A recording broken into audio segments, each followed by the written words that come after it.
Sa eksena sa computer cafe pinakita si Jin Hyun na naglalaro at sa isip nito. Sobrang namimiss ko ang amoy ng sigarilyo, gaano na nga ba katagal? Kung may sigarilyo lang sana ko, gusto ko na tumanda agad. Salita naman dito si Chulwoo. Huwag mo ko tanungin ng mga bagay-bagay pagkat wala akong oras para sa'yo. Inis naman dito si Jin Hyun. Manahimik ka at maglaro na tayo, StarCraft DB? Sa isip naman ni Chulwoo. Ano ta? Itong taong mukhang sanay na siya dito? Pero marahil palabas niya lang ito. Sisiguraduhin kung dudurugin kita ng walang awa. Salita naman si Chulwoo. Hindi masaya maglaro ng normal, paano kung lagyan kaya natin ng pusta? Ang mga talo gagawin ang mga sasabihin ng panalo. Kung natatakot kayo, huwag na kayo sumubok. Sagot naman si Jin Hyun. Okay sige, huwag nyo babawiin ang mga salita nyo pagtapos nyo matalo ah. Napaiyak na lang dito si Mujin at sa isip niya. Inutil, tingin mo ang paglalaro ay kasing dali ng pag-aaral.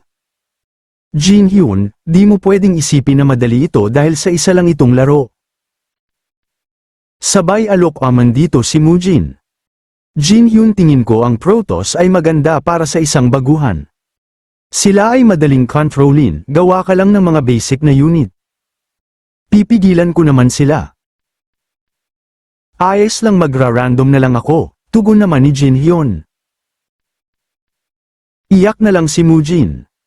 Naku, yari na tayo. Sa isip naman ni Sangmin. Obvious naman na mananalo tayo ng madali, hindi ito exciting. Salita naman dito si Chulwoo. Dapat ba nating unahin si Moonjin? Hindi naman ito matatapos sa 10 seconds, di ba? Sagot naman ni Sangmin. Nagulat naman dito si Moonjin. Ano? Lumulusob na agad sila. Paano ko didepensa sa dalawang tao ng sabay? Tapos na. Inutil ka Kim Jin Hyun, ang tao na alam lang ay pag-aaral. Ang mundo ng laro ay malamig at walang awa. Pero laking gulat naman ni Moonjin nang nananalo na sila. Nagulat din ang dalawa. Bakit? Natatalo kami? Command naman dito si Jin Hyun. 3:00 sa base ni Sangmin. Anong ginagawa? Tama. Kuha ko na. Sagot naman ni Moonjin. Napasigaw at napaluhod naman si Moonjin, panalo. Inis naman dito si Chulwoo. Warm up pa lang ito, isa pang round. Sagot naman si Jin Hyun. Okay sige, hanggat gusto nyo. Napatanong naman si Moonjin. Jin Hyun, kailan ka natutang maglaro ng StarCraft? Naglaro ako ng kaunti dati. Sagot naman ni Jin Hyun. Sagot naman ulit si Moonjin. Teka, kaunti? Hindi ito kakayahan ng taong kaunti lang ang nilaro. Sa isip naman ni Jin Hyun. Totoo na naglaro ko ng kaunti sa nakaraan. Kaunti, mga 10 taon. Sa nakaraan, ang pagbagsak ko sa college entrance exam ng 3 ay hindi 4 na ulit. Ito ang naging sandalan ko. Talagang Smurf account ang ating bida sa buhay at sa laro, kawawang Sangmin Luji sa kahit anong larangan. Patuloy naman dito si Jin Hyun sa paglalaro habang iniisip. Mukhang di pa rin kinakalawang ang kakayahan ko pagkalipas ng mga taon. Ang record ko sa nakaraan ay 3,500 na panalo at 700 na talo. Pinakita naman si Chulwoo na gigil sa mouse. Walang saysay ito, talo na naman tayo. Salita naman si Jin Hyun. Ang pusta, di mo naman siguro babawiin ang sinabi mo, di ba? Tayo naman dito si Sangmin. Uy, Kim Jin Hyun, isang pang round. Okay CJE, sagot naman ni Jin Hyun. Sa isip naman niya. Bakit ganto sila kagalit sa bawi para sa ganto? Ganto ba nila kagusto manalo sa akin? Ano ito? Nagpalit ng base ang sitwasyon na ito? Mukhang hindi niya talaga gustong matalo. Pero ang malas mo. Gulat naman ang dalawa. Ano, talo na naman tayo? Sa isip naman ni Chulwo. Itong kumag na ito, hindi lang ba siya nag-aaral buong araw? Kaya niya lumaban, kaya niya maglaro, paano ito nangyari? Nabubuhay ba siya sa ikalawang buhay or kung ano paman? Tama pa ang hinala ni Chulwo dito sa ating bida. Salita naman si Jin Hyun. Ang pusta, siguraduhin mong di mo babawiin yun. Sige, ano bang gusto mo? Sagot naman ni Chulwo. Tigilan niyo na ang pagkuha ng pera sa mga bata, kahit papaano sa ating klase, sagot naman ni Jin Hyun. Tayo naman si Chulwo. Sino ka sa tingin mo para makialam sa negosyo ng ibang tao? May limitasyon sa di ko kayang pansinin.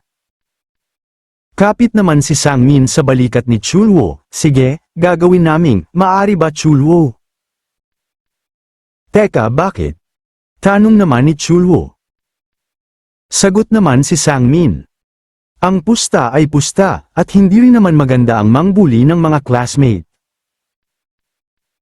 Sigaw naman si Chulwo. Pero Sangmin. Titig naman dito si Sangmin. Chulwo, gawin na lang natin ang sinabi ko ngayon. Napa-atras na lang si Chulwo. Salita naman si Jin Hyun, umaasa ako, na hindi lang ito puro salita. Yuyu, maniwala ka sa akin, sagot naman ni Sangmin. Napayumot na lang ang mukha ni Jin Hyun. Tanong naman dito si Sangmin. Ano? Anong mukha yan? Wala akong matandaan na may ginawa akong masama ng mga kamakailan. Sa isip naman ni Jin Hyun, sa bagay tama siya.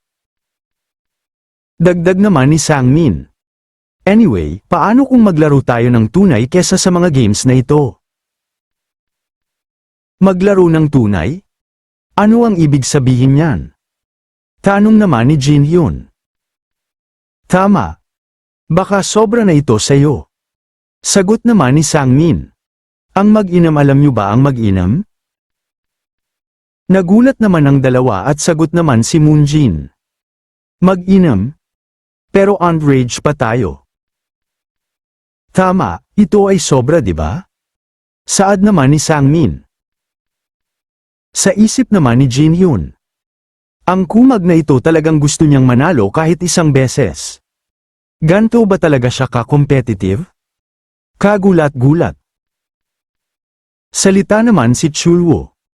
Tama, Sangmin, ang nerd na kagaya niya ay hindi dapat nag-iinam, siguradong mahihimatay siya sa isang round, umalis na tayo na lang. Tama, tingin ko sobra ito para sa kanya, ika naman ni Sangmin.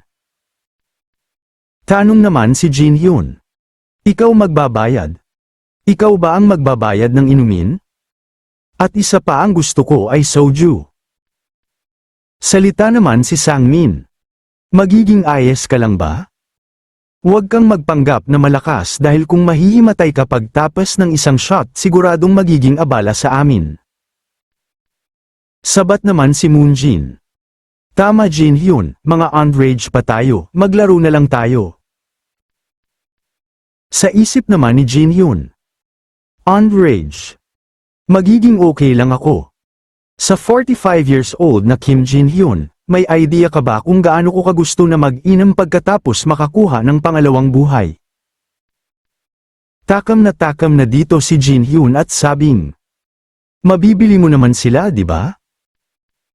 Napaiyak na lang si Moonjin. Hindi siya nakikinig sa akin.